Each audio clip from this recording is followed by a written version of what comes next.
الحمد لله رب العالمين والصلاة والسلام على نبينا محمد وعلى آله وصحبه اجمعین۔ محترم حضرات، برکت دینے والا صرف اللہ تعالی ہے۔ اللہ تعالی کا ارشاد ہے وَبَارَكْنَا عَلَيْهِ وَعَلَى إِسْحَاقَ، اور ہم نے ابراہیم اور اسحاق علیہم السلام پر برکتیں نازل فرمائی۔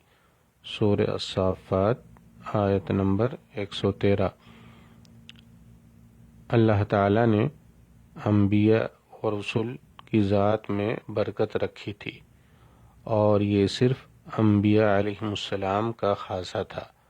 انبیاء علیہم السلام کے علاوہ کسی امتی سے ذاتی برکت نہیں لی جا سکتی ہے۔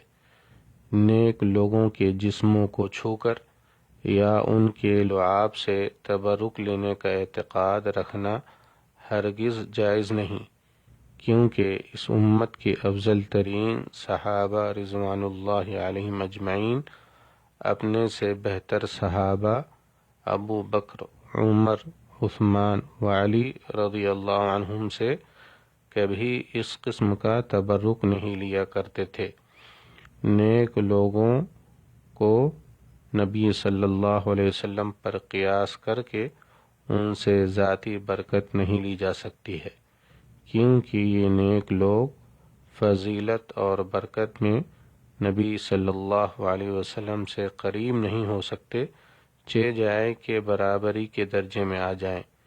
نیک لوگوں سے تبرک لینے کا مفہوم یہ ہے کہ نیکی میں ان کی اقتداء اور پیروی کی جائے۔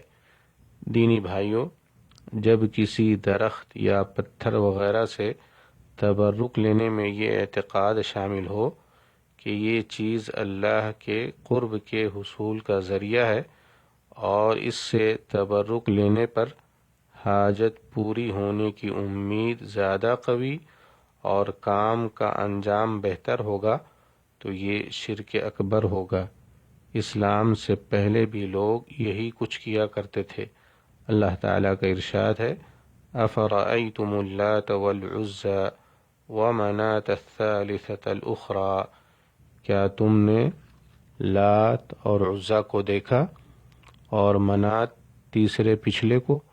سورہ النجم آیت نمبر 19-20۔ اس آیت میں مشرکین کی توبیخ کی جا رہی ہے۔ ان لوگوں نے لات، منات اور عزا کو معبود بنا کر ان کے قریب عبادت کرتے اور ان جگہوں کو اور ان کے قرب و جوار کو بابرکت سمجھتے تھے۔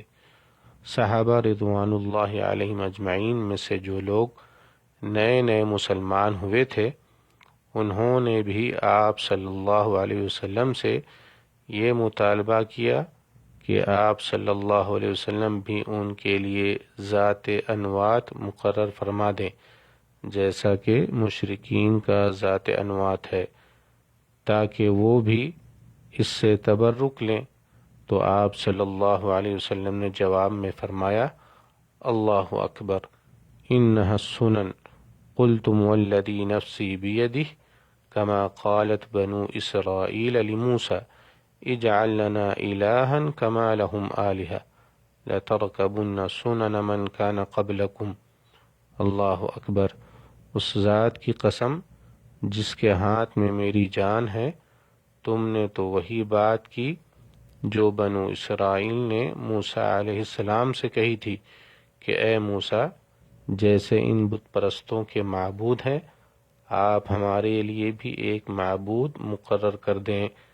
پھر نبی صلی اللہ علیہ وسلم نے فرمایا تم بھی پہلی امتوں کے طریقوں پر چلو گے۔ رواہ احمد والترمذی۔ السلام علیکم ورحمۃ اللہ وبرکاتہ۔